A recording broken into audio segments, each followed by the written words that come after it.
आपल्या देशमुख कुटुंबियाच्या खांद्यावर एकाही माणसानं आतापर्यंत बंदूक ठेवली नाही, हे मी ठामपणे सांगतो. मागणी आमची हीच आहे की आम्हाला न्याय मिळाला पाहिजे आणि जे कोणी आरोपी आहेत त्यांना तुम्ही लवकरात लवकर अटक करा किंवा जे त्यांना मदत करणारे असतील त्यांना यात सह आरोपी करून त्यांच्यावर सुद्धा कठोरात कठोर कारवाई झाली पाहिजे. जे आरोपी राहिले त्यांना लवकरात लवकर अटक करा आणि सर्वांना फाशी द्या.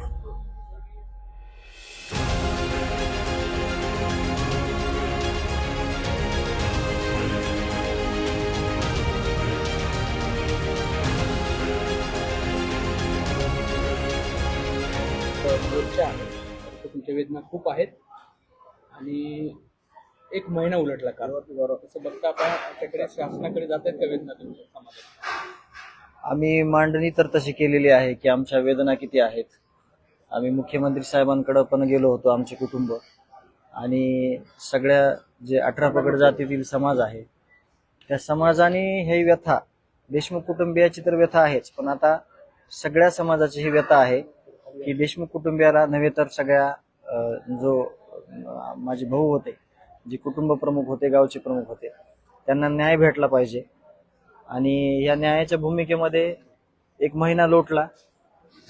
आम्ही प्रत्येक दिवशी ह्या सगळ्या गोष्टी बघतोय. ही झालेली घटना आहे त्याचं गांभीर्य दिवसेंदिवस वाढत जात आहे. आणि मला सकाळी पत्रकार बंधूंनी प्रश्न विचारला होता की म्हणजे किती दुःख काय तुमचं कसं आहे, तर हे दुःख कधीच न संपणार आहे. आयुष्यभर आम्हाला हे दुःख राहील. आज लाखोच्या संख्येने समाज पाठीवर हात देऊन उभा आहे, पण त्याच आधारावर आम्ही कुठेतरी तुम्हाला बोलू शकतोय, आम्ही तुम्हाला व्यथा मांडू शकतोय किंवा आम्ही न्याय मागू शकतोय. तो हात कायम आमच्या पाठीशी राहावा अशी आमची एवढीच मागणी आहे आणि तो समाज नक्कीच करत आहे हे मी प्रामुख्याने सांगेल तुम्हाला. जालन्यातल्या समन्वयकांनी शासनाची आर्थिक मदत मिळावी आणि शासकीय सेवेत तुम्हाला रजू करून घेण्याच्या प्रकारची नवी मागणी म्हणजे हे केलेली आहे. काम कसं बघता येईल?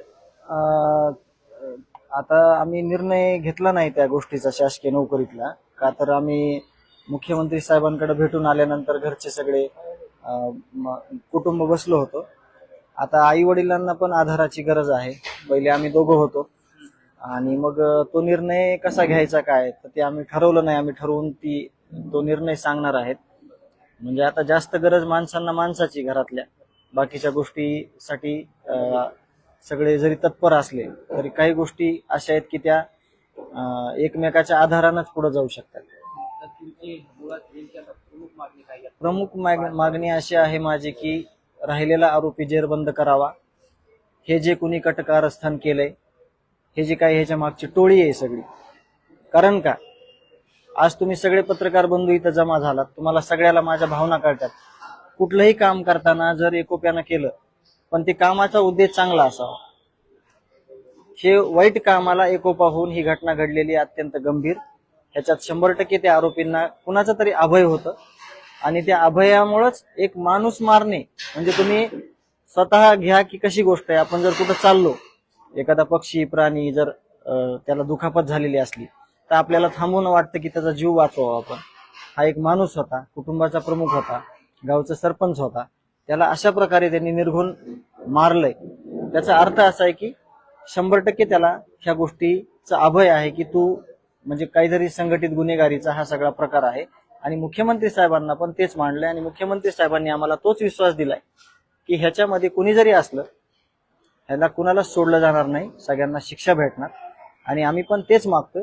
आम्हाला तीच अपेक्षा आहे की गुन्हेगारांना शिक्षा द्या, जेणेकरून ह्या गोष्टी परत आपल्या महाराष्ट्रात, शिवरायांच्या महाराष्ट्रात, शाहू फुले आंबेडकरांच्या विचारांच्या महाराष्ट्रात ह्या गोष्टी झाल्या नाहीत पाहिजे. दादा, तुमच्या परस्पर जी याचिका दाखल झाली आहे वापस घेण्याची, याच्यात नेमके मुद्दे काय होते बरं त्यांनी केले?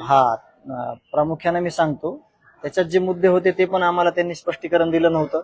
आणि याचिका करायला म्हणजे आपण सांगितलं होतं याचिका म्हणजे ओपिनियन घेऊन किंवा आपल्याला जर वाटलं तपासात कुठं अडसर येतोय किंवा काय तर आपण याचिका दाखल करणार होतो. पण त्यांनी आपल्याला न सांगता दाखल केल्यामुळे आपण विनंती केली की ती विड्रॉल करा. आणि याचिका दाखल आपण परत पण करू शकतो ना, म्हणजे त्याला इतकी गडबड करायची गरज नाही. आपल्याला कुठं वाटलं, पण मुख्यमंत्री राज्याचे एवढा विश्वास देत आहेत सगळ्या जनतेला, एवढ्या मोठ्या महाराष्ट्राला, तर आपलं कुटुंब पण त्यांच्यावर विश्वास ठेवणार आहे ना.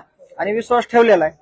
सगळ्या यंत्रणेला आम्ही म्हणतोय की सगळे तुम्ही काम करताय, आम्हाला न्याय द्या. न्यायाच्या भूमिकेत आम्ही आहेत आणि आम्ही न्यायाच्याच भूमिकेत राहू आणि आव्हान पण आम्ही करतोय मोर्चातून सुद्धा की सगळं हे शांततेत सगळं करा, पार पाडा. आपल्याला शांततेच्या मार्गाने न्याय घ्यायचा आहे. दादा, पण एवढं सगळं महागारी होते याचा अर्थ काहीतरी शिस्त आहे राजकीय, असा संशय येतो का तुम्हाला? तुमच्या खांद्यावर कोणतरी बंदूक ठेवते? अजिबात नाही. आपल्या देशमुख कुटुंबियाच्या खांद्यावर एकाही माणसानं आतापर्यंत बंदूक ठेवली नाही, हे मी ठामपणे सांगतो. त्याचं कारण असं आहे, पहिल्या दिवसापासून आतापर्यंत जे लोक पहिल्या दिवशी आले त्यांची भूमिका आज तीच आहे की देशमुख कुटुंबियाला न्याय मिळाला पाहिजे. आणि त्या सगळ्या गोष्टीचे फॉलोअप्स, त्या सगळ्या गोष्टीचे अपडेट्स ते लोक आमच्याकडून घेत आहेत, आम्ही त्यांच्याकडून घेत आहेत. रोज काय केलंय कुणी हे आम्हाला समजतंय. कुणी याचं राजकारण करत नाही, पण कुणी राजकारण करू नये हे पण मी विनंती करन. तुम्ही खांदा देत नाही हे मान्य आहे, पण कोणीतरी असं करतंय हे तुम्हाला शंका आली का? नाही आली शंका. याचिका समोरचा करतोय नाही आली. ते झालं असेल त्यांच्याकडून, त्यांची पण भावना चांगली असेल, कदाचित त्याची पण भावना चांगली असेल की बाबा ह्याच्यात कुठं कुणी मध्ये हे केलं नाही पाहिजे ही गोष्ट, त्याच्यामुळे त्यांची पण भावना चांगली असेल. तर कुणी करत नाही आतापर्यंत, करणार पण नाही. ज्यांनी कोणी डोक्यात आणलं असेल त्यांनी म्हणजे करू पण नाही, ही पण विनंती असेल देशमुख परिवाराची. आणि कोण करत नाही हे मी तुम्हाला ठामपणे सांगतो. कारण का विरोधक, सत्ताधारी सगळे ह्याच्यामध्ये देशमुख कुटुंबियाला न्याय देण्यामध्ये सगळा 18 पगड जातीचा समाज, राजकीय कार्यकर्ते, सामाजिक विविध संघटना हे सगळे पुढे आलेले आहेत. म्हणून ह्याचं राजकारण कोणी करत नाही आणि कोणी करत पण नाही. दादा, याच्यामध्ये हाची मागणी लावून धरली जाते की धनंजय मुंडे यांचा राजीनामा मुख्यमंत्र्यांनी ठरवायचं. त्यांनी शब्द दिलेला आहे जनतेला, मला देशमुख कुटुंबियाला. त्यांना काय अडसर होत आहे ती त्यांनी ठरवून त्यांनी कारवाई करायची त्याची. देशमुख कुटुंबीय न्याय मागते, न्याय देताना त्यांना काय करावं लागतं ते त्यांनी करायचं. सगळं मागणी आमची हीच आहे की आम्हाला न्याय मिळाला पाहिजे आणि जे कोणी आरोपी आहेत त्यांना तुम्ही लवकरात लवकर अटक करा किंवा जे त्यांना मदत करणारे असतील त्यांना यात सह आरोपी करून त्यांच्यावर सुद्धा कठोरात कठोर कारवाई झाली पाहिजे.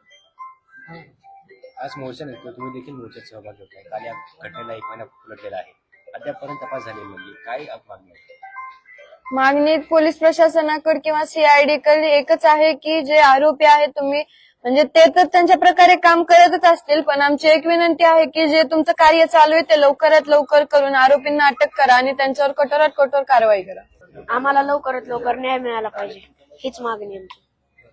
तपास होतोय किंवा मग कसं बघतोय सगळ्या सगळं माहिती आहे तुला काय वाटतं? आम्हाला न्याय मिळेल असं वाटतं. मुख्यमंत्र्यांना तू काय सांगितलं? जे आरोपी राहिले त्यांना लवकरात लवकर अटक करा आणि सर्वांना फाशी द्या.